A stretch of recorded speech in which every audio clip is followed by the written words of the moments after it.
Hola, doctores, buenas noches. ¿Cómo están?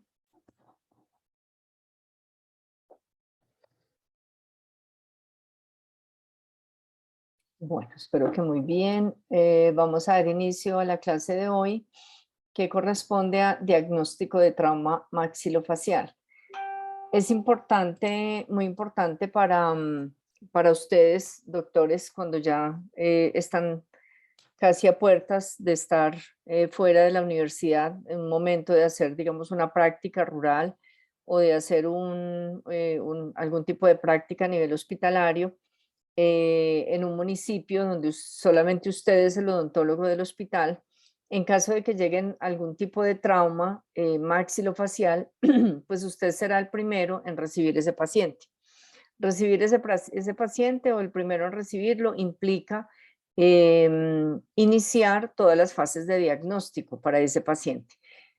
¿Cuál es el objetivo de esta clase? El objetivo de esta clase no es que ustedes sean cirujanos maxilofaciales al ver este paciente.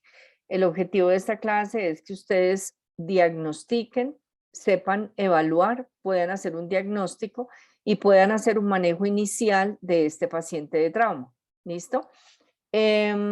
Examinar el paciente de trauma implica ver absolutamente todas las condiciones en las que llega el paciente, si llega caminando, si llega en ambulancia, si cuando usted llega ya está en urgencia, si ya tiene unos líquidos, si tiene un cuello ortopédico puesto para protegerle la parte cervical, etcétera, ¿cierto? O sea, ver la condición en la que usted recibe el paciente. Luego de eso, pues obviamente examinarlo, ¿cierto? Perder ese miedo o ese susto que da el primer encuentro con un paciente de trauma, solamente se lo va a quitar, ese miedo solamente se lo va a quitar la experiencia, ¿sí? Eso no se le va a quitar con esta clase, ¿listo? Em, Estar frente a un paciente de trauma como este, por ejemplo, ¿cierto? Que llega en estas condiciones, que cuando usted le levanta el labio superior encuentra que se exhibe el hueso aquí arriba, que está lleno de tierra, que está lleno de polvo, de piedritas, de palitos, porque fue una caída desde un carro en movimiento en una carretera destapada. Y ver la cantidad de traumas que puede tener o la cantidad de laceraciones, etcétera. Usted tiene que iniciar en orden con la valoración, ¿cierto? Siempre en orden. Desde la parte o el tercio superior, ¿listo? Usted examina, digamos que divide el paciente a la mitad y empieza a examinar tercio superior, la parte frontal, luego se viene a la parte supraciliar y va viendo cuáles son las diferencias entre un lado y el otro. Luego se baja los párpados, párpado superior, párpado inferior, y hace el examen clínico de ahí hacia abajo en tercios.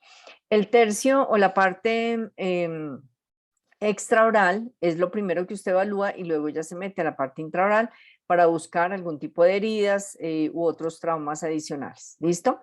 Cuando ya usted tiene el paciente con un buen examen clínico, que usted dice, no, voy a pasar a este paciente a hacerle un afrontamiento de esas heridas o lo voy a pasar a una sutura definitiva, ¿listo?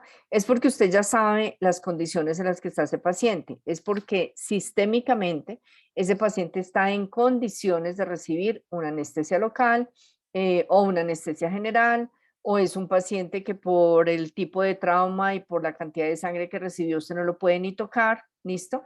Entonces es un trabajo en equipo, no es este tipo de trauma no le van a llegar a usted al consultorio en la 23, en San Cancio, no, este tipo de trauma le van a llegar a usted cuando haga un rural, una práctica hospitalaria o cuando esté como odontólogo en algún tipo de rural. Y este tipo de paciente, entonces, cuando usted ya va a hacerle algún tipo de procedimiento, si usted dice, no, yo pues no me siento en condiciones de suturar piso de seno, perdón, piso nasal, pues simplemente afronte, ¿sí? Lave las heridas, afronte un par de puntos de sutura, trate de afrontar lo que más pueda, trate de resolver algún tipo de movimiento que tenga de desplazamiento por algunas fracturas o algo y ordene su antibiótico. ¿Listo? Pero estas condiciones en las que usted ve el paciente y devolver el paciente en estas condiciones a que en un tercer nivel le sigan haciendo el tratamiento es una muy buena ganancia para el paciente. Muy buena ganancia. ¿Listo? Entonces, lograr hacer este tipo de afrontamientos, obviamente hay que conocer la anatomía, que ustedes la reconocen muy bien, y poder darle a este paciente una condición adecuada para que llegue a un hospital de tercer nivel para que ya le termine su tratamiento. Como les digo, pues va muy bien para el paciente y es una muy buena ganancia. Los niños, paciente pediátrico. Recuerde que el paciente pediátrico también es susceptible de una gran cantidad de traumas y hay que hacer un muy buen examen clínico para usted poder hacer el diagnóstico y hay que examinarlo como sea, ¿cierto? Hay que hacerle el examen clínico. Hay que revisar en la parte intraoral. Miren aquí, por ejemplo, esta disyunción palatina que tiene ese paciente, una cantidad de sangre, de hemorragia que tiene a nivel nasal, todos estos signos que le están mostrando el paciente ya le deben estar diciendo a este paciente algo le pasó en el tercio medio, ¿listo? Mire el gran hematoma que tiene a nivel palpebral o el gran edema más bien. Y ojo con estos edemas palpebrales que ocluyen los párpados durante varios días. Esto es un alto riesgo, este edema, por ejemplo, eso es un alto riesgo de producir algún tipo de daño definitivo a nivel del nervio ocular, ¿listo? O del nervio óptico más bien. Entonces, hay que evaluar muy bien este tipo de pacientes, ¿listo? Ahora, ¿de dónde surgen estos traumas o estos accidentes que estamos viendo actualmente?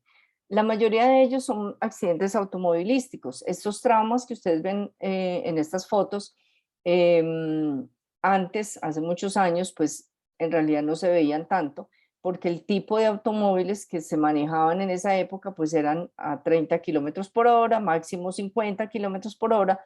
En cambio ahora lo que tenemos es esto, ¿cierto? O sea, automóviles que desarrollan grandes velocidades y que pues obviamente van a tener, si bien tienen mucha más seguridad, en ocasiones pueden generar unos traumas mucho más severos. Las motos, las motocicletas, ¿cierto? Hay una cantidad de accidentes diariamente por no tener un adecuado manejo en la conducción o un adecuado mantenimiento de la moto o el paciente simplemente no se pone las medidas adecuadas para manejar ese tipo o para evitar más bien ese tipo de traumas. ¿Qué tenemos que tener en cuenta entonces? Ahora sí empecemos la clase. ¿Qué tenemos que tener en cuenta en el trauma? La anatomía. Y en la anatomía quiero que miren no solamente este recuadro, sino estos dos que siguen aquí. Estos dos fotos que les estoy mostrando aquí tienen dos elementos fundamentales que son los arbotantes y los contrafuertes. ¿Listo? ¿A qué se refiere eso? Los contrafuertes y arbotantes son estas áreas o estos pilares que ustedes ven acá. ¿Listo? Hay unos pilares que son verticales y hay otros que son horizontales, como los pueden ver aquí, horizontales, que son los que tienen más, digámoslo, más resistencia al trauma, ¿sí?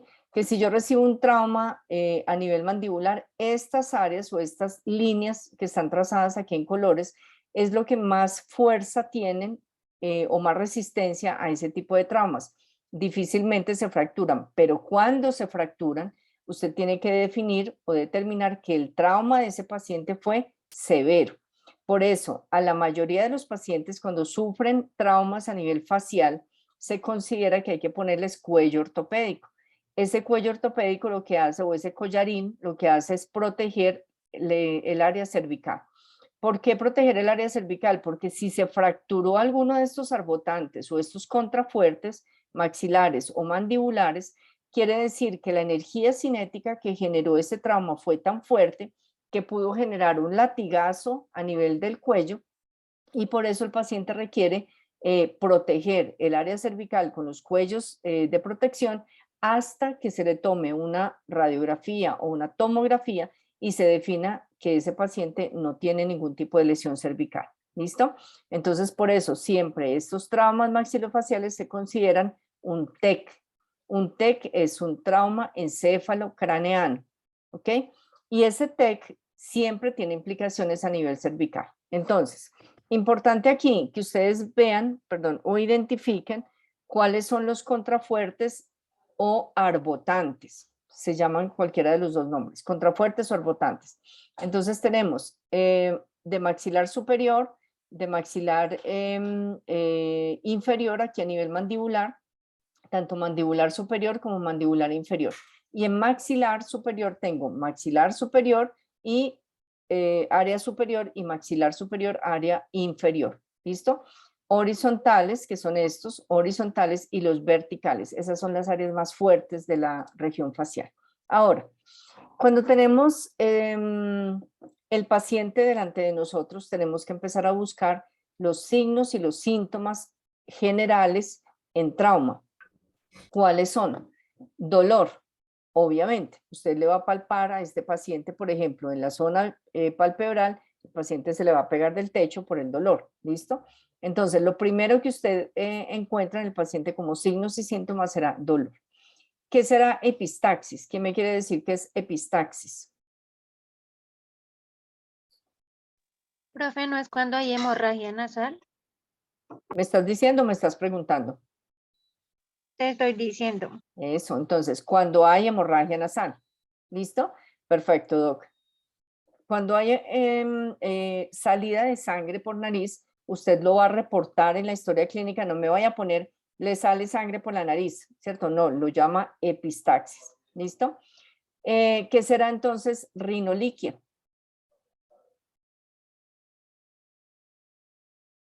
¿A qué le suena rino?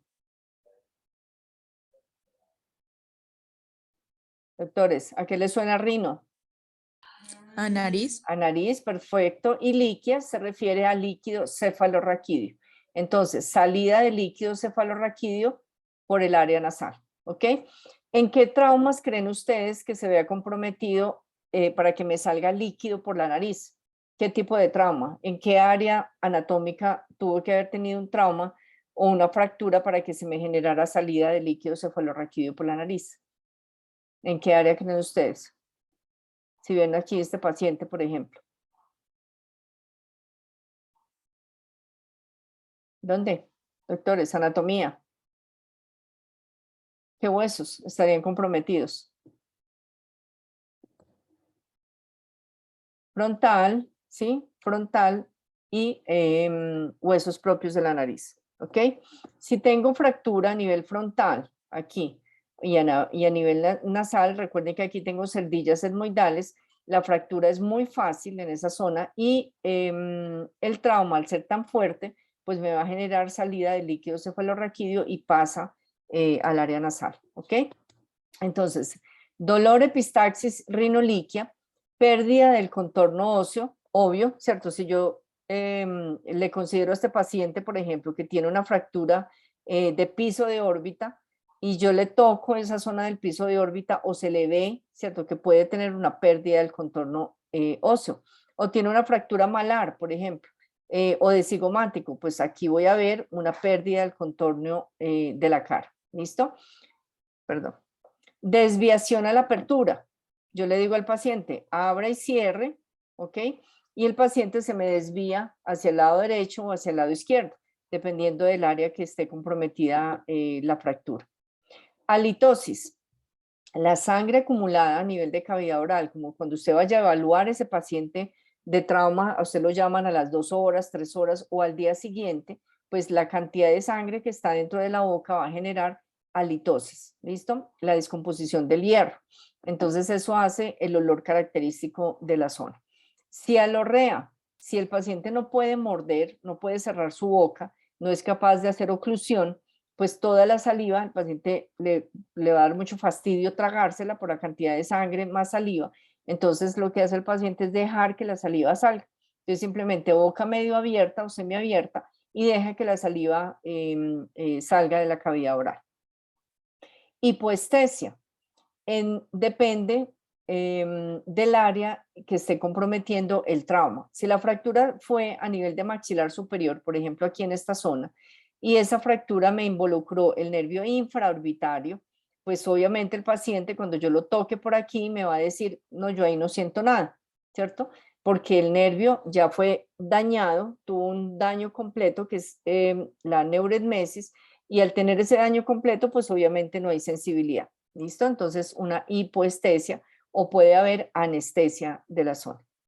Enoftalmia se refiere cuando tenemos fracturas de piso de órbita y se pierde el cojín de grasa que tengo o que me soporta el globo ocular.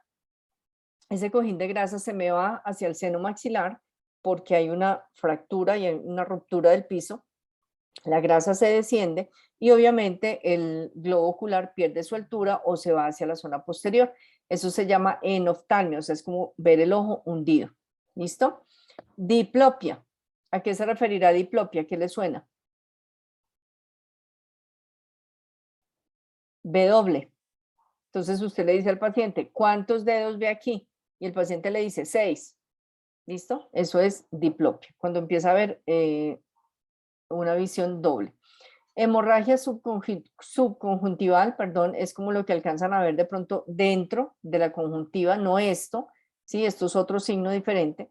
Dentro de la conjuntiva lo vamos a llamar hemorragia subconjuntival. Anosmia, pues obviamente si la fractura es mandibular, pues no va a haber anosmia, ¿cierto? La anosmia va a ser siempre que tenga compromiso del área nasal y de las celdillas etmoidales, ¿listo? Entonces, anosmia.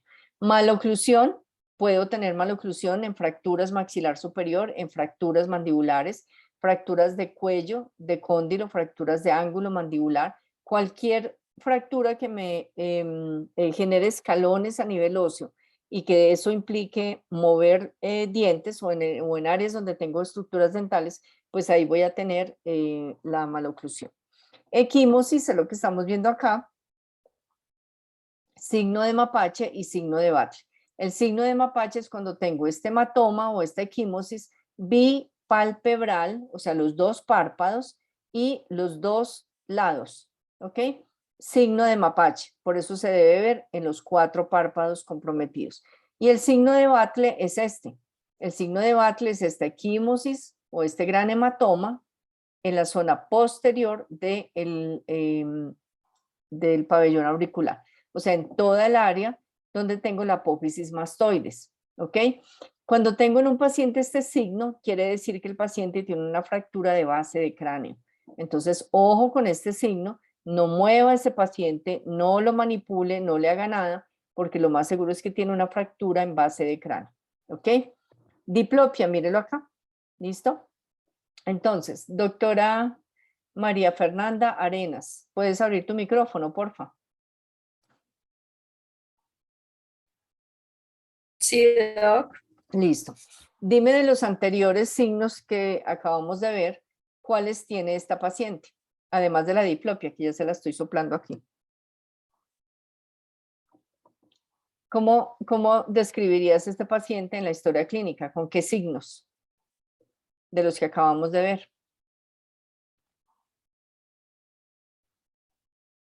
ver? Doc, pues podría ser hemorragia subconjuntival, Perfecto. ¿De qué lado?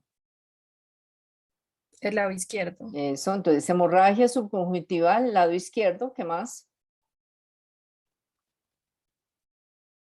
Puede ser, bueno, ya dijiste los signos de mapache, ¿cierto? No, pero dímelo en Hematoma. este paciente, porque te lo dije en otro paciente, pero en este dime todos los que encuentras. Sí, signos de mapache. Signo de mapache, están comprometidos los 4 párpados, hay una equimosis, perfecto, ¿qué más?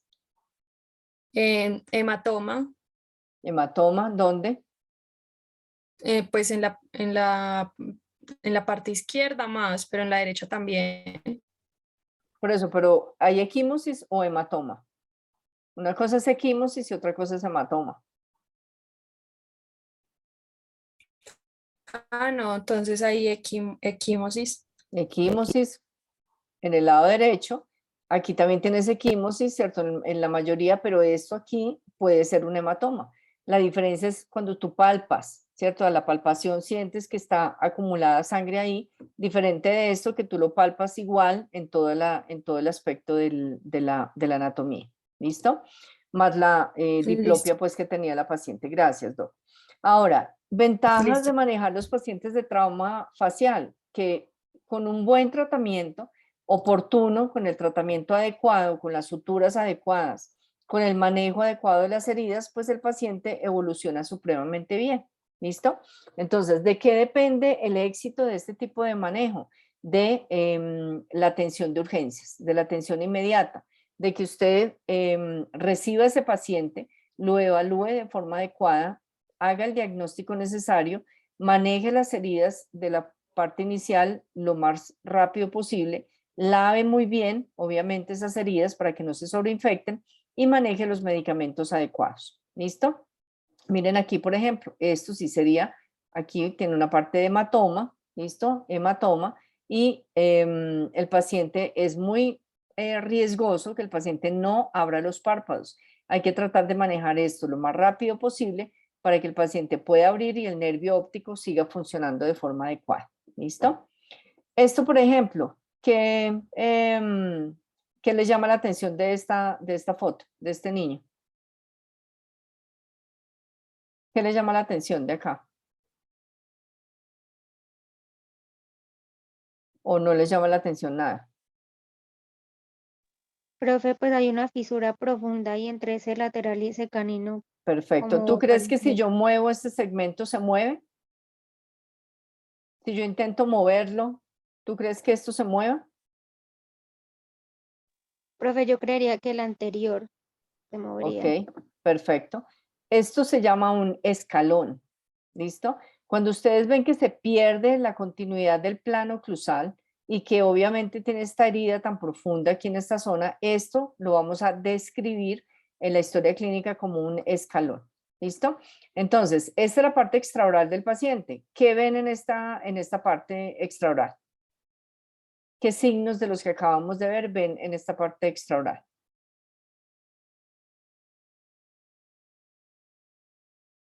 Si yo lo toco aquí en esta zona, ¿ustedes creen que le dolerá?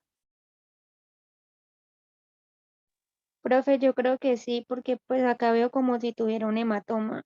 Exacto. Entonces hay dolor, ¿listo? Hay dolor de la zona, usted palpa esta zona y hay dolor inmediatamente. Hay una equimosis, ¿sí? Hematoma no, hay una equimosis, es más, hematoma tiene que aprender a diferenciarlo más clínicamente porque se nota la acumulación de sangre. En cambio aquí la sangre está en todo el tejido conectivo, ¿listo? Es como si estuviera difuminado, doctora Diana, ¿sí? Es como si estuviera como difuminado. El hematoma tú ves la cantidad de sangre acumulada, ¿listo? Entonces tú palpas acá, ustedes palpan aquí a este paciente, dolor en la zona, equimosis en esta área, en el área parasinfisal, y cuando abre la boca el paciente, ustedes ven este escalón, ¿listo? Diagnóstico de este paciente, ¿qué diagnóstico le pondrían? Doctora Karen.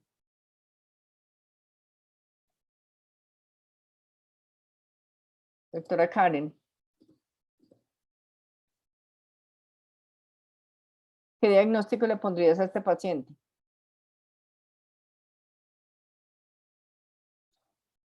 Doctor Pablo Aristizábal. ¿Qué diagnóstico le pondría a este paciente? Bueno, no hay como nadie por aquí. Esa Ah, discontinuidad corresponde al escalón que tú dices, ¿no? sí, ¿y qué diagnóstico le pongo? Si lo voy a remitir a un tercer nivel. Impresión diagnóstica. Una fractura mandibular desplazada. ¿Listo? Está fracturada la mandíbula. Por eso este segmento se mueve completamente. ¿Listo? Aquí, por ejemplo, miren este paciente. ¿Qué le llama la atención de este paciente? Doctor,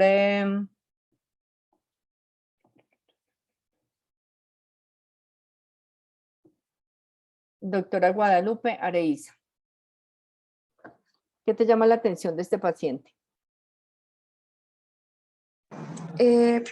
Pues podría ser uno que tiene como un hematoma Una y también como equimosis. que, sí, ¿Equimosis dónde? en el párpado inferior y también sería parte como del pómulo. Parte, ok. ¿De qué lado?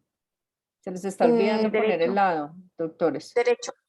Del lado derecho, perfecto. Esto aquí hay un edema, ¿cierto? Si tú palpas esta zona, si tú tocas la nariz de ese paciente, Ahí en esta zona pues va a sentir dolor inmediatamente, perfecto. ¿Qué más le ves?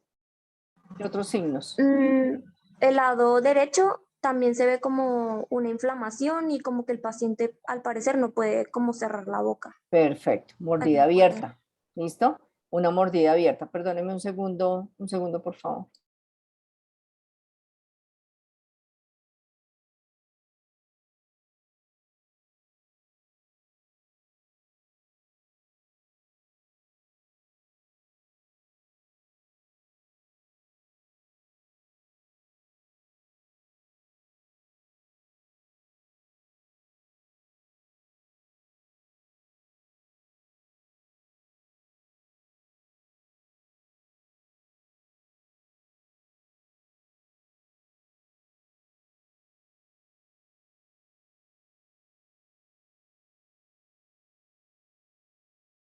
Ok, qué pena, ya volví. Entonces, vemos acá lo que la doctora manifiesta, importantísimo, ¿cierto? Esta mordida abierta en este paciente. Y esta mordida abierta, pues, ¿a qué te lleva a sospechar, doctora? ¿Qué sospecharías en este paciente? Si no es capaz de hacer oclusión. ¿Podría pensar que hay un trauma a nivel del ATM? Un trauma en ATM, perfecto, puede ser una fractura, ¿cierto? De cuello de cóndilo, perfecto. ¿En dónde más puede haber fractura? Está perfecto, Doc. ¿Dónde más puede haber fracturas? Pues podría haber, diría yo, que en cualquiera de los maxilares, porque igual si uno cierra, le duele y de repente por eso no quiere hacer cierre. Perfecto, puede ser en maxilar inferior o en maxilar superior. Perfecto.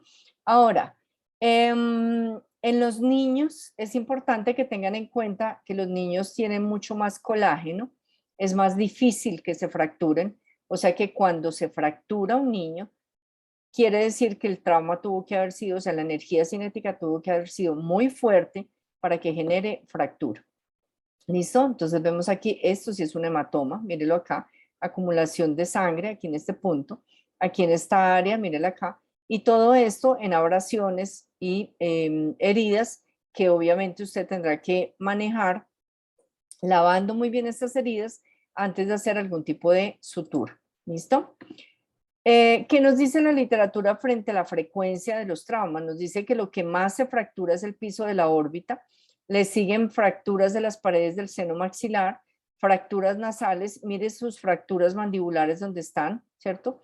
En menor proporción, fracturas del complejo cigomático malar, fracturas de paredes orbitarias, fracturas nasoetmoidales, fracturas del seno frontal, muy pocas, porque recuérdense que el hueso frontal y la parte nasal tienen un punto bien, bien importante ahí, pero esa zona es muy gruesa, ¿cierto? La parte del seno frontal es muy gruesa. Entonces tiene un arbotante ahí. Entonces por eso más difícil la fractura. Además del examen clínico, debemos hacer un muy buen estudio imagenológico. No se pongan a ordenar una cantidad de fracturas, una cantidad de radiografías en el paciente. Ordene de una vez una tomografía. ¿Listo? Tomografía computarizada en cortes axiales y coronales y con eso le sale absolutamente todo lo que necesite de ese paciente. ¿Ok? Entonces le salen todas las fracturas en todos los sentidos, la puede ver el paciente por todo lado y le queda mucho más, mucho mejor diagnosticado el paciente. Ahora, la clasificación de las fracturas. Recordamos entonces al doctor René Lefort, que fue el primero que empezó a clasificar las fracturas. Y Lefort utilizó una cantidad de cráneos o de cabezas intactas de cadáveres, les generó unas fuerzas teniendo en cuenta los arbotantes y los pilares, diferentes fuerzas de diferentes grados de magnitud, así como de diferentes direcciones, y encontró que habían unas fracturas clásicas independiente de donde tuviera el trauma. ¿Listo? Entonces, si fuera un trauma que, digamos, el momento o el sitio del trauma fuera en este punto, a nivel del área nasal o del área subnasal, la fractura se iba a generar de esta forma. Entonces, el trazo de la fractura LEFOR 1 es como si el maxilar superior se soltara por completo. Entonces usted coge el maxilar superior y el paciente, o sea, se mueve, no se mueve la cabeza, se mueve el paciente o se mueve el maxilar solo. Es como, como cuando usted le quita la prótesis total al paciente. Entonces eso se mueve solito. ¿Listo? Esta es una LEFOR 1, entonces él clasificó LEFOR 1, LEFOR 2, mírenla acá, y LEFOR 3. Ya les voy a explicar cada una de las fracturas. Entonces sacó esos 3 tipos predominantes y las definió así. LEFOR 1, empieza la fractura en área subnasal, es de forma horizontal, tiende a separar el bloque maxilar, ¿listo? Y se va hasta la apófisis pterigoides. Esa es la clave de la LEFOR 1. La LEFOR 1 empieza en área subnasal y se va por toda la línea del maxilar superior horizontal hasta llegar a la apófisis pterigoides. Se suelta el maxilar por completo y por eso termina siendo, pues, termina viéndose como el maxilar suelto.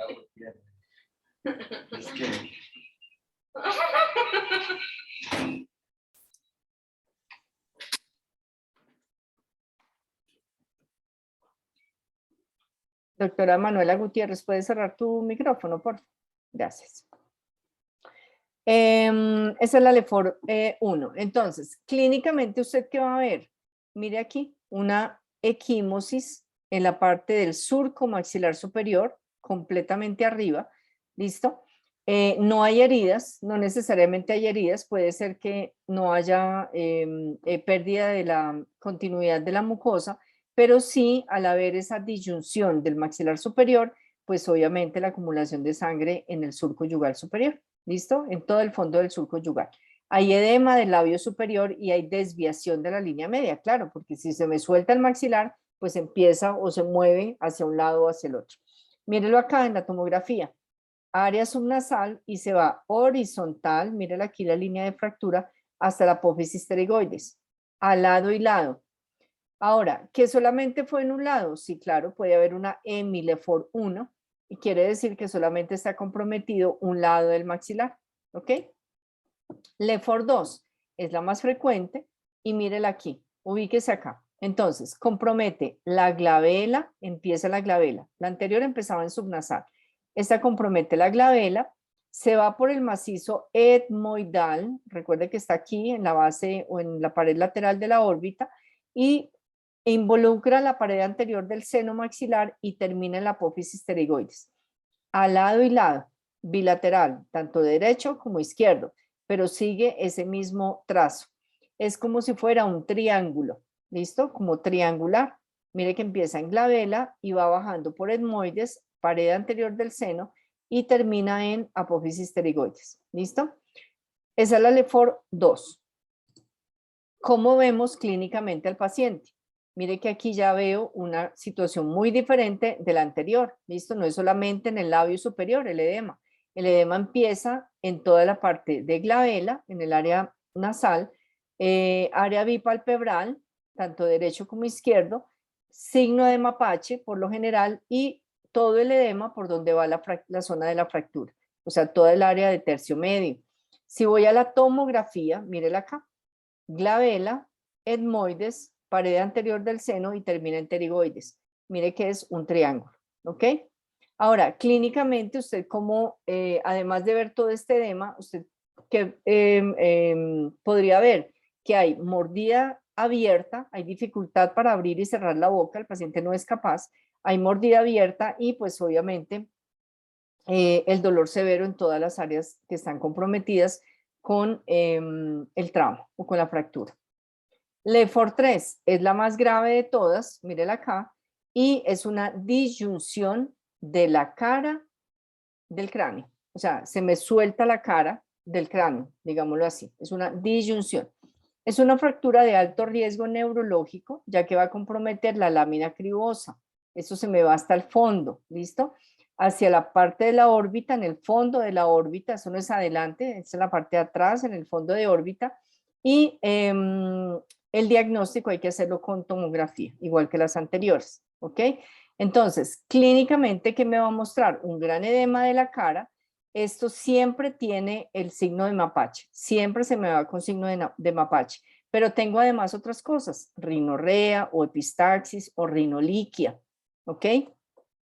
La cara se mueve completamente, si yo intento hacerle movimiento cogiendo desde el maxilar, toda la cara se mueve, ¿ok?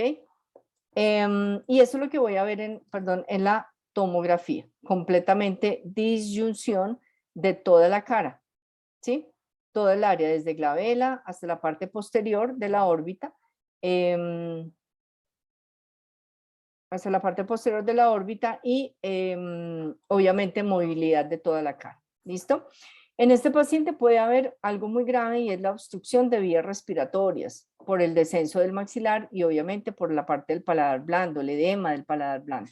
Entonces es bastante grave este tipo de fracturas, este tipo de traumas tienen que ser manejados obviamente a nivel hospitalario en un nivel 3 o un nivel 4. Ahora, después de que Lefort hizo este tipo de clasificación, dijeron no, tenemos que actualizar un poco esa clasificación.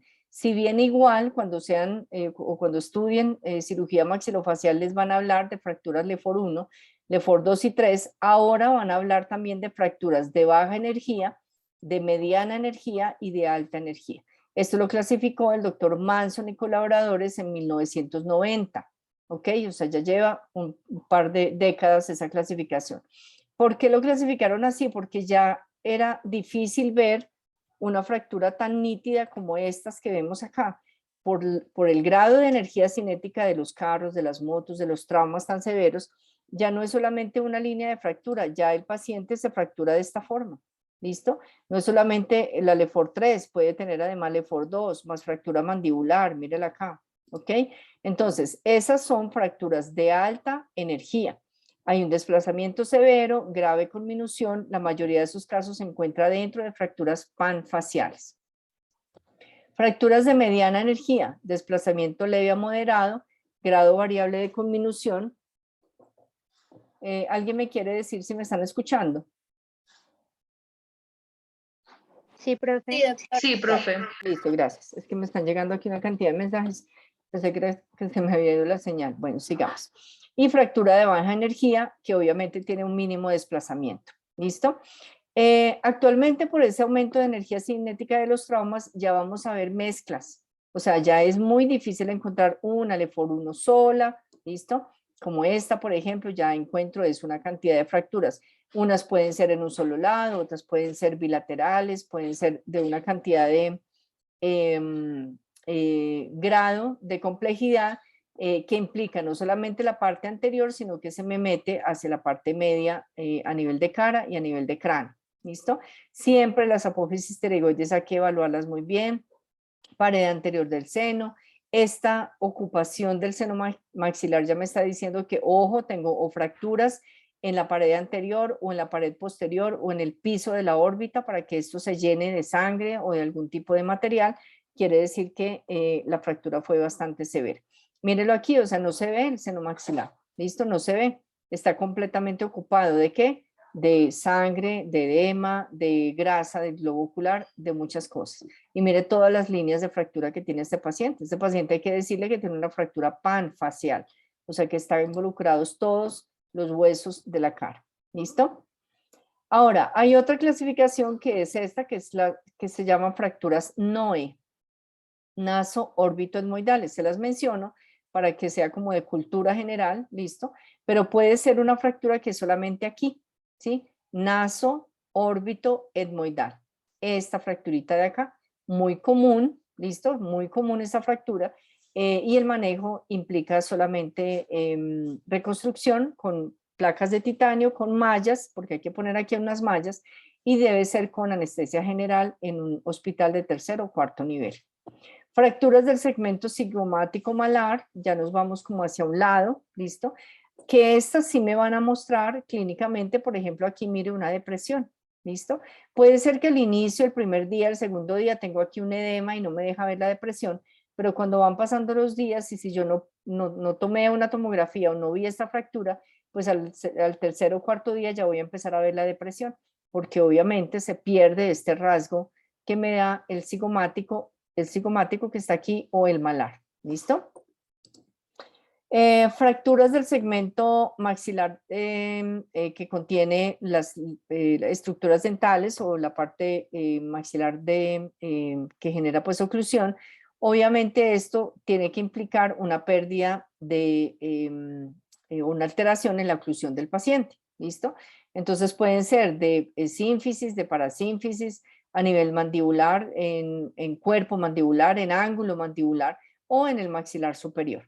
Ahora, los pacientes ancianos, pacientes mayores, ¿listo? Que son edéntulos, por ejemplo, esas fracturas sí que son difíciles de recuperar porque como no tengo la referencia de los dientes, ¿cierto? Para hacer la referencia de hasta dónde tengo que llevar el paciente, son fracturas que tienen que ser manejadas directamente con anestesia general, llegar hasta la línea de fractura y poner unas placas de titanio para poderla recuperar. Cuando se fracture la mandíbula, tengo que tener en cuenta estas dos clasificaciones. Si tengo una fractura favorable o una fractura desfavorable. Esta fractura que vemos aquí es una fractura favorable. ¿Qué quiere decir? Que el plano muscular, perdón un segundo.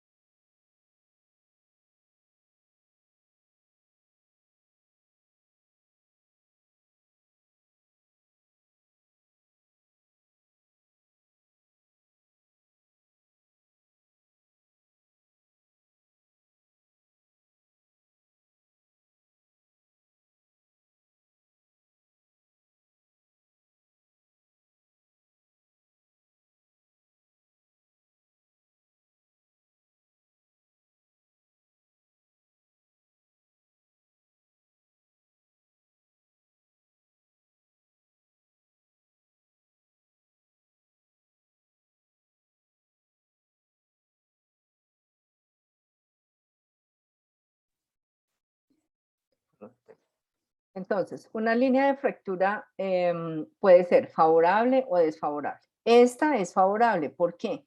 Si ustedes recuerdan que aquí tienen su plano muscular masetero y pterygoideo, cuando hace oclusión el paciente, mire la línea de fractura como está, se mantiene en ese punto, ¿ok? Mire la línea, cuando va de atrás hacia adelante es una línea de fractura favorable. Cuando la línea de fractura va de adelante hacia atrás, es desfavorable. La tracción del músculo, si usted tiene aquí el músculo, lo que hace es levantar y desplazar el fragmento donde tiene la inserción muscular.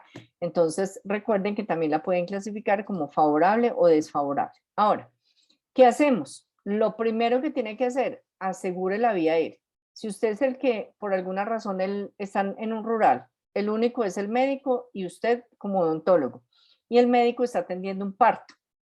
El médico no se va a salir del parto a ver el trauma, le toca a usted. ¿Listo? Entonces, asegure la vía aérea, verifique que el paciente, si está sangrando en cavidad oral, aspírelo, que en todos los hospitales hay un aspirador, aspírelo, lave muy bien y empiece a identificar las áreas que están sangrando, anestesia, ¿listo? Anestesia, y espera o va haciendo presión en la zona para que vaya deteniendo la hemorragia. Eso como lo primero de asegurar la vía aérea. Valore el estado cervical. Si es una fractura de una alta energía o una fractura de una LeFort 3, una LeFort 2, ponga collar cervical al paciente. En todos los hospitales, en urgencias, siempre hay collares. Entonces, póngale el collar al paciente y espere hasta que se valore la parte cervical para poderlo retirar. ¿Listo? Controle hemorragias. Lave muy bien, verifique dónde está sangrando. Lave, siempre lave. ¿Listo? Lave súper bien, verifique las hemorragias y suture si hay necesidad de suturar o al menos afronte para que la herida no quede tan abierta y tenga menos riesgo de algún tipo de infección.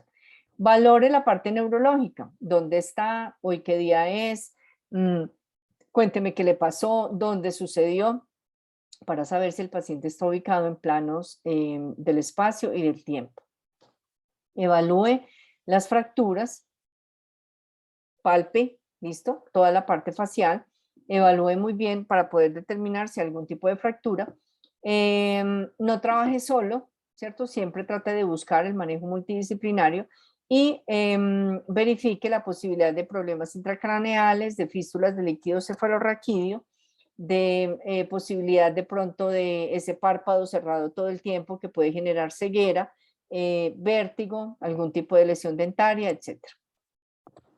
Estos criterios que ven acá, que son los criterios de hospitalización, son tanto para pacientes con infecciones como para el paciente del trauma, ¿ok? Pacientes que tienen disnea, aplica para el paciente de trauma, ¿listo? Paciente con disnea quiere decir el paciente que no es capaz de respirar bien. ¿Y por qué no respira bien? O tiene un gran edema a nivel de vías aéreas superiores, o tiene un gran edema en vías aéreas inferiores, o pasa algo en el cuello, ¿listo? Algo pasa que no es capaz del aire fluir de forma adecuada. Disfagia, que el paciente le diga es que no soy capaz de tragar, es que me toca botar aquí la saliva porque no soy capaz de tragar, igual, por algún tipo de edema. En trauma, esta celulitis la vamos a cambiar por edema, ¿listo? Algún tipo de edema que aumente de forma progresiva, ¿ok? Extensión a espacios faciales profundos, esto es de infecciones. Fiebre superior a 38 grados, esto es de infecciones. Trismus intenso, paciente que no colabora o que es incapaz de seguir por sí mismo el tratamiento, hay que manejarlo intrahospitalario. Y paciente con algún tipo de enfermedad sistémica no controlada.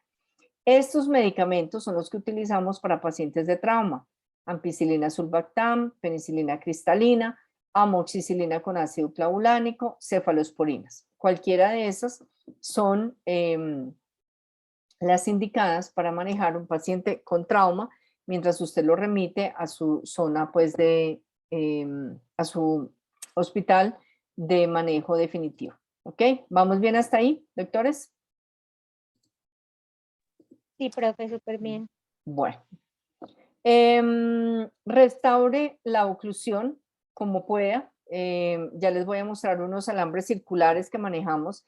Trate de hacer algún tipo de reducción o de inmovilización. Ahora, si usted ve que el paciente, digamos, tiene fractura mandibular y que con una reducción de la fractura puede el paciente descansar un poco, pues póngale un vendaje alrededor de la cabeza, ¿listo? Sosteniendo la mandíbula para que trate el paciente de descansar mientras es remitido a un tercer o cuarto nivel.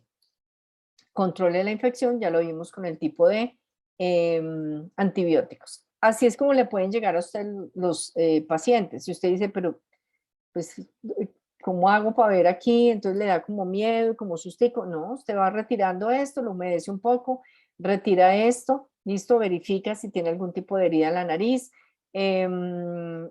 lava muy bien estas costras o estos coágulos que se están formando. Si hay una herida, entonces la afronta, la sutura, listo, para que ya pueda ver que el paciente ya va restableciendo su anatomía, porque este manejo, entre más rápido se haga, pues el tejido va a cicatrizar muchísimo mejor, ¿listo? Y ya se va usted a evaluar su cavidad oral, si hay que suturar en la parte de papilas, pues sutura, ¿listo? Si hay algún fragmento que tenga que retirar o algún diente desplazado que tenga que reubicar, pues lo hace en ese momento, obviamente con anestesia, ¿listo? Este es el alambre del que les hablo, un alambre circular que lo hacemos cuando tenemos fracturas, como las que le mostré ahorita del otro paciente donde estaba el escalón, donde yo necesito afrontar ese escalón para que el paciente se estabilice. No es el tratamiento definitivo, es para estabilizar la fractura, ¿listo? Este alambre circular está mal hecho. ¿Por qué está mal hecho? Porque lo hicieron al lado y lado de la línea de fractura. El alambre circular, a ver si lo tengo por aquí, debe ir, mírelo acá, a 2 dientes al lado y lado de la línea de fractura, ¿ok? Nunca lo haga en los 2 dientes contiguos porque puede ser que no tenga una pared ósea que me sostenga estos dientes y al usted hacer el cierre, pues se le pueden desplazar y los luxa y termina perdiendo esas estructuras. Entonces mírelo acá. En este caso ponemos férula circular, que es esta que les acabo de mostrar. Entonces lo hacemos a 2 dientes al lado y lado de la fractura. Se pasa el alambre aquí por el col, se pasa el alambre y simplemente se entorcha como los alambres que utilizan cuando hicieron por allá sus clases de laboratorio de acrílicos y todas estas cosas. ¿Listo? Entonces, reducción cerrada de fractura es lo que normalmente hacemos en el momento de las urgencias. Entonces tratamos de reducir la fractura con estos alambres que les acabo de mencionar. Si ya está en un hospital que tenga arcos de Erich, que son estos, pues se ponen estos arcos, son muy traumáticos obviamente, pero si hay que ponerlos, pues hay que ponerlos. Si la fractura es muy conminuta, si tiene una cantidad de condiciones pues que lo ameriten, se ponen, para que sepan que existen los arcos de Erich, ¿listo? Que son estos. Eso viene por metros, entonces uno corta la cantidad de ancitas que necesite y la cantidad de anzas es una por diente. Entonces, si quiero ferulizar todo el maxilar superior, mínimo 20. Si quiero ferulizar maxilar inferior, corto mínimo 20. Y estas ancitas, esto que ven aquí, van, si es en el maxilar superior, van hacia arriba y en el maxilar inferior hacia abajo, de tal forma que después de que las amarro a cada diente, pongo un caucho o pongo un alambre acá para cerrar y hacer un cerclaje. Se llama cerclaje, de cerca, no circlaje, de circo. ¿Listo? Cerclaje, de cerca. Hay otras férulas que son estas, que son férulas de Gunning, muy especializadas pues ya para pacientes que no tengan dientes o que son edéntulos, son un poquito complejas de manejar y sobre todo de poner, ¿listo? Entonces esta parte no se las voy a explicar porque necesita unos aditamentos especiales, hay que pasar alambre por el paladar para poderlas fijar. Este es un cuadro resumen, por favor tómele una foto, un pantallazo, porque este es el cuadro que les resume a ustedes cómo se maneja cada una de las fracturas. Fracturas en apófisis coronoides, ¿sí? Fracturas en ATM, tratamiento conservador. No se entra a la ATM a poner allá ni placas ni absolutamente nada. Simplemente se hace cerclaje bimaxilar, o sea, el paciente se le cierra la boca durante unas semanas y con cauchos para que esté abriendo, que pueda abrir un poquito y no se nos haga una anquilosis. Fractura de rama ascendente, reducción cerrada. Fracturas de ángulo mandibular. Si no está desplazada, hago reducción cerrada. Si está desplazada, hago reducción abierta. Si es conminuta, o sea, está en múltiples fragmentos, está en pedacitos la mandíbula, hago una placa de reconstrucción. Si es una fractura a nivel de sínfisis o parasínfisis, hacemos reducción abierta y son fracturas múltiples, reducciones abiertas. ¿Cómo vamos hasta ahí, doctores?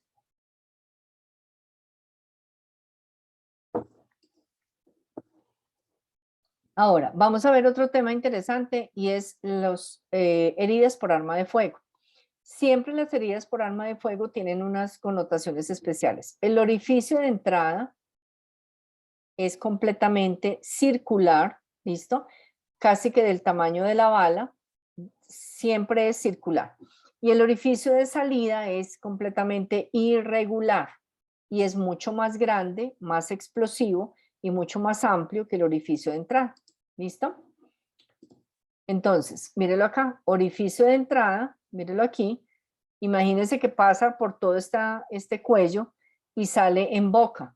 En el orificio de salida, igual cuando salió ya en boca a nivel mandibular, pues hizo explosión toda esta zona de mandíbula y perdió toda la parte mandibular, tanto alveolar como cuerpo mandibular y rama, desde la zona del premolar hasta la zona de los ochos. ¿Listo?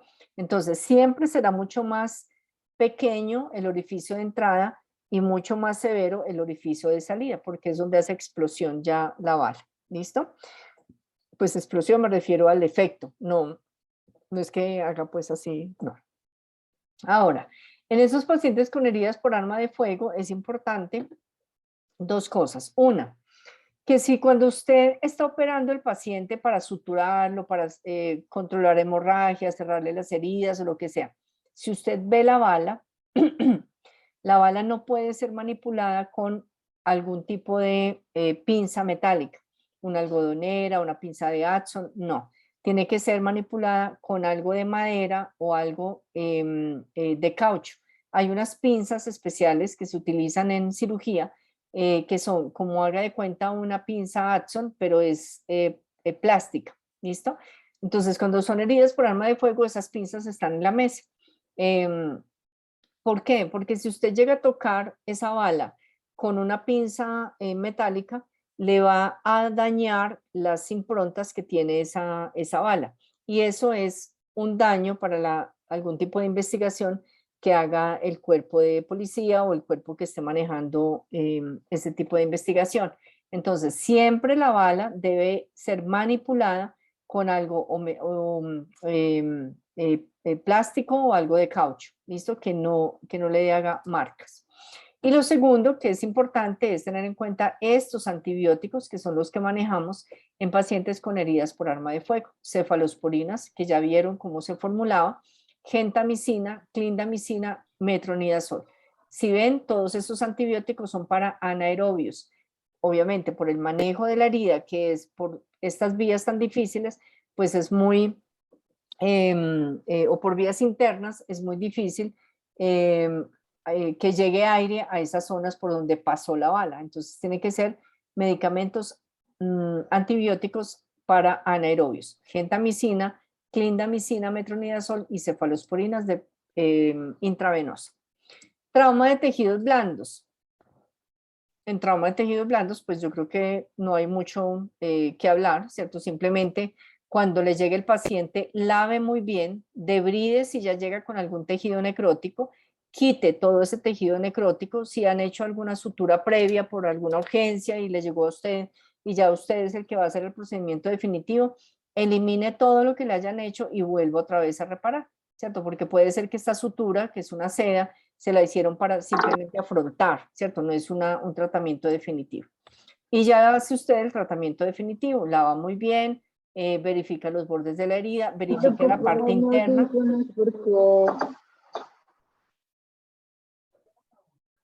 Doctora María José, cierra su micrófono, por favor. Gracias. Verifica la parte interna que quede limpia para que esa herida pueda cicatrizar de forma adecuada. Así le pueden llegar a los pacientes, mire esto, con unos coágulos mal formados, con unas heridas que fueron suturadas como, digámoslo, para afrontar simplemente. Y si ya usted es el que va a hacer el tratamiento definitivo, elimine todo esto. Nunca trabaje sobre esta superficie porque pues obviamente no le va a cicatrizar de forma adecuada. Y si pierde parte de encía y le queda el hueso cruento, o el hueso le queda, ya voy, doctora Diana, o el hueso le queda cruento o le queda el hueso expuesto, no se preocupe, simplemente afronte lo que pueda afrontar y a esto le pone su fitoestimulina. ¿Listo? Doctora Diani, dime. Profe, ¿tú con qué haces el debridamiento del tejido necrótico? Se hace con cureta de Lucas. ¿Sí? Listo, Con perfecto. cureta de Lucas se elimina. Ahora, si tú ves que está muy friable es que está muy blando, con una gasa, simplemente con solución salina y gasa, eliminas el tejido necrótico, pero hay que eliminar todo. Que hay que pesar, que se le pierde una parte, no importa. Si es tejido necrótico, tiene que eliminarlo porque eso va a ser un foco de infección y no le va a permitir la cicatrización a su paciente.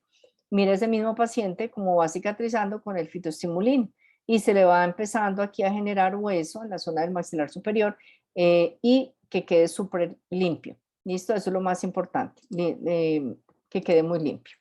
Heridas en paladar, simplemente si usted ve que son mayores de 1 centímetro la sutura y si no, las deja que ya cicatrizan por segunda intención. Simplemente lave muy bien, manda su enjuague, una clorexidina por 10 días y no necesita más. Y su fitoestimulina. ¿Listo?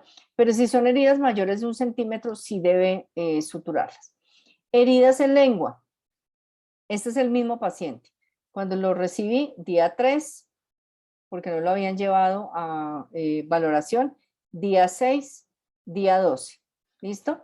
Día 3, ya no hay nada que hacer. Ya no lo puedo suturar, ya ha pasado mucho tiempo, ya eso ya formó su tejido de fibrina, ya está generando fase de cicatrización, pero mire este aspecto de la lengua porque no le cepillaron la lengua a ese bebé durante 3 días.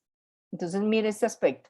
Además de la acumulación de sangre del primer día, que nunca le limpiaron, pues la acumulación del resto de placa lingual que se le va formando acá. Puros estreptococos gingivales, grave, hay que retirar todo esto. ¿Qué hace usted con este paciente? Limpie, lave, ¿listo?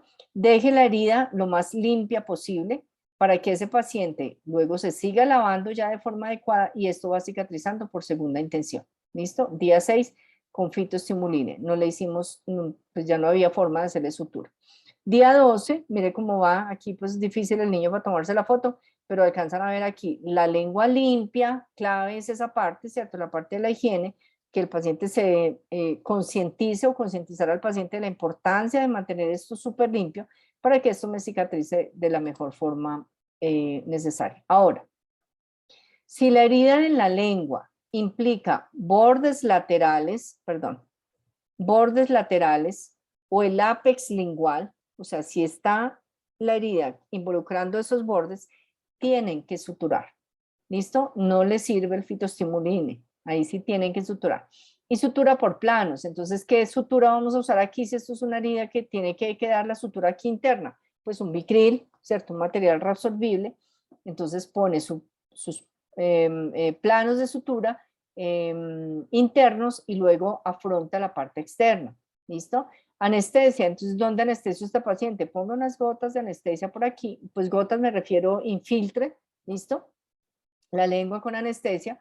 No tiene que poner una cárpula entera, no es necesario. Pone algunas partes, o sea, una cárpula para toda la herida, como en este tamaño, y empieza a suturar. En la parte interna, un par de puntos para que afronte, y luego ya pone los puntos en los bordes laterales para que ya le quede bien suturada esa lengua. ¿Cuándo más suturamos la lengua? Cuando es transfixiante. Transfixiante, ¿qué quiere decir? Que la herida va de lado a lado, del dorso hasta el vientre. ¿Sí? Se mordió tan duro el paciente que tanto con los dientes inferiores como los superiores generaron la herida tan profunda que se generó una herida transfixiante. Entonces hay que suturar. Entonces sutura, lava muy bien, siempre lave. Se puede gastar una bolsa de solución salina lavando esto, lave muy bien y luego pasa los puntos de sutura, tanto en la parte superior, dorso, como en la parte del vientre lingual. ¿Listo? Y si son menores de 1 centímetro y están en el dorso, no necesita sutura. No me pase este paciente a sutura, no requiere. Simplemente lave muy bien, instruye al paciente que mantenga limpia la lengua y fitoestimuline en gel. ¿Listo? O en spray, como les quede más fácil. Trauma por mordedura de animales. Estos traumas también les van a llegar a ustedes. Y esto no es de manejo solamente del cirujano maxilofacial. Estos traumas también son de manejo de cirugía oral y de odontólogo. Usted tiene que saber qué hacer frente a este paciente cuando le llegue. ¿Listo? Este trauma o heridas por animales, heridas por animales, ay Dios, pueden ser clasificadas como lameduras, rasguños, heridas superficiales, herida penetrante o fracturas. ¿Sí? Un perro, si le logra coger en la zona mandibular, sobre todo un niño o hasta un adulto, logra fracturar la mandíbula. ¿Listo? Y esas lesiones pueden ser macerantes, punzantes, lacerantes o avulsivas. Punzante se refiere, digamos, cuando entra el colmillo del perro. ¿Listo? Que es punzante. Macerante cuando el perro, además de que le agarró el fragmento, le hace movimiento como para tratar de arrancar. Entonces, pero logra soltarlo. Entonces, esos son macerantes. Lacerantes cuando hace la herida, un rasguño, por ejemplo, que logra hacer una herida. Y avulsivas cuando ya elimina el fragmento completo. Sobre todo eso se ve en niños que son mordidos por perros. Fragmentos de labio, fragmentos de nariz, ¿ok? Un perro tiene una fuerza hasta de 820 kilos en la mordedura. Entonces, esto puede generar, obviamente, hasta unas fracturas. ¿Listo?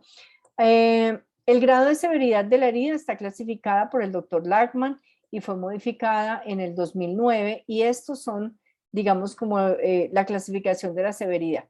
La herida superficial, que no abarca el tejido muscular, o sea, es muy a nivel superficial. ¿Listo? Como en el plano de la piel.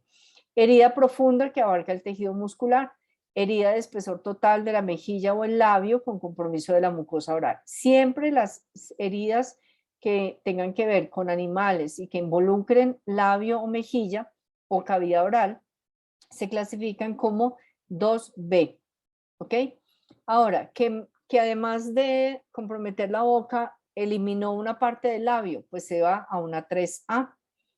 Una 3B ya es una herida avulsiva, pero profunda, donde ya se alcanza a ver el cartílago nasal o el cartílago auricular. O sea, esta es cuando se involucra la nariz o cuando se involucra las orejas. ¿Listo? Y la 4, cuando están estas heridas me involucran la parte del nervio facial o el conducto parotidio, o sea, en la zona de la cara, en el tercio medio. Y la 4B, herida profunda acompañada de fractura ósea. O sea, cuando ya hay fractura, debe clasificarla como 4B. ¿Listo? Ahora, estas son todas las bacterias que están involucradas en las heridas por mordedura de perro. ¿Ok? Streptococcus, Bacillus, Capnocitofaga, Klebsiella, la Pasteurella multósida, que es la peor de todas, ¿listo? La Pseudomonas, Staphylococcus. Las anaerobias son sobre todo las mismas que están como a nivel periodontal, porque también las tienen los perros: Fusobacterias, Eubacterium, Bacteroides, Vellonelas. Y otros gérmenes: Clostridium tetani, Leptospiras, virus de hepatitis B, herpes simple y virus de la rabia. Por eso vamos a ver cómo vamos a manejar estas heridas. Hay que hacer una evaluación inicial, que es una historia clínica médica. Hay que mirar cuáles fueron las circunstancias alrededor del ataque, identificar el perro atacante y saber si ese perro está vacunado, y si no, e independiente, igual se va con inmunización de tétanos. ¿Listo? Y hay que poner en cuarentena al perro atacante para definir si ese perro tenía rabia o algo, para poder tratar al paciente de forma adecuada. Verifique la ubicación de las heridas, anote en la historia clínica exactamente la ubicación de las heridas. ¿Por qué? Muchos de estos traumas por mordedura de perro, el paciente termina en demandas, ¿sí? Entonces es muy importante su evaluación inicial. Que no, que yo no voy a demandar, no sé qué, pero después no falta el tío, el primo que hace poner la demanda. Explique muy bien y anote muy bien el tipo de heridas que usted encontró en el momento del accidente.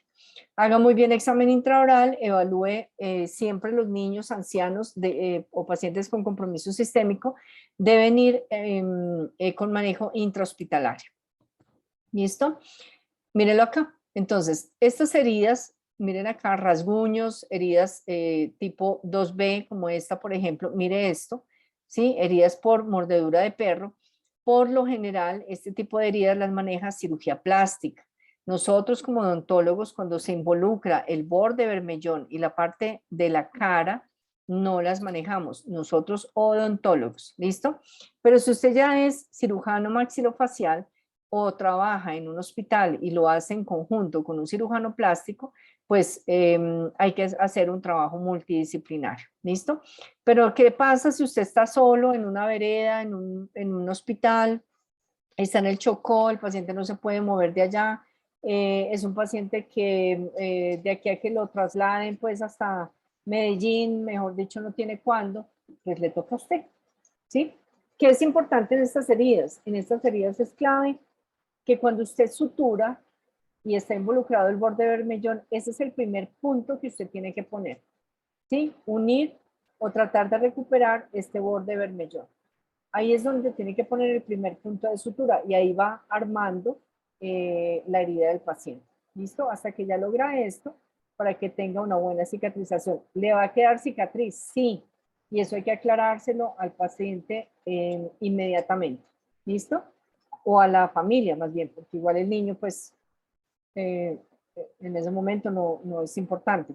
Pero sí al papá, a la mamá. Yo lo voy a suturar, pero esto le va a dejar cicatriz. ¿Listo? Ok. Entonces, medicamentos que hay que manejar en heridas por mordedura de animal. Trimestoprim con sulfa a dosis de 10 miligramos por kilo cada 12 horas. Además, o sea, no tiene que ser, no es que tenga que ser el uno más el otro, no. También tiene otra opción, que es la amoxicilina con ácido clavulánico. Siempre maneje el dolor, lave con solución fisiológica o con isodine, perdón, lave y lave. O sea, usted se puede gastar 5 bolsas de solución salina lavando las heridas por mordedura de perro.